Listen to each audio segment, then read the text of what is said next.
Ирена Костовска од Охрид пред 2 седмици била примена на операција во Скопската клиника за гинекологија и акушерство. 33-годишната пациентка почина вчера, а членови на семејството велат дека причината за смртта е лекарска грешка.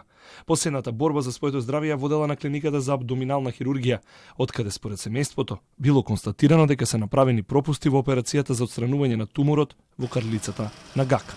Констатирано е дека при шиење на матката на 4 места е продупчено и сошиено тенкото црево, што довело до контаминација на организмот со фекалии и труење. Последниот обид на доктор Огњановиќ да направи интервенција е на 6 мај 2021. Тенкото црево е скратено и санирани се загноените рани. Ставено е дрен за да може организмот да изфрли непотребната течност. Костовска со години води борба со туморот. За болеста биле запознаени лекарите кои претходно ја извадиле слезината. Првиот човек на гинекологија Викторија Јовановска лично ја водела операцијата за отстранување на огромен тумор, сместен во мала карлица. Сомнеш за смртта е било дробна тромбоемболија, а не лекарска грешка, објаснува Јовановска за Телма телевизија. Станува збор за жена со абдоминален тумор, односно со тумор во мала карлица, жена со предходен коморбидитет, кој што имала хроничен грануломатозен спленит, односно од страната е слезинката и лимфните јазли, значи имала хронично нарушување.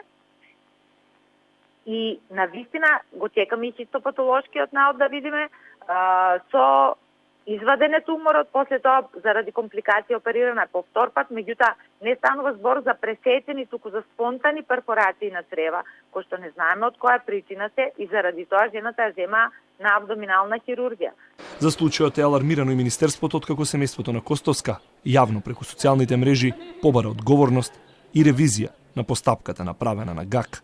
Прочитав од медиумите, синоќа касно и утрово, така да ќе иницираме соодветен надзор и преку државниот санитарен инспекторат, а доколку треба и стручен.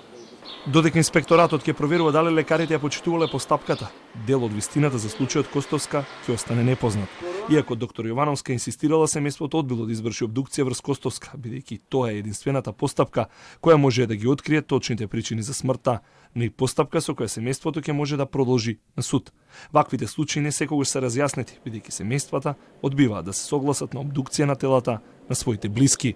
Костовска утре ќе биде погребана на охридските гробишта.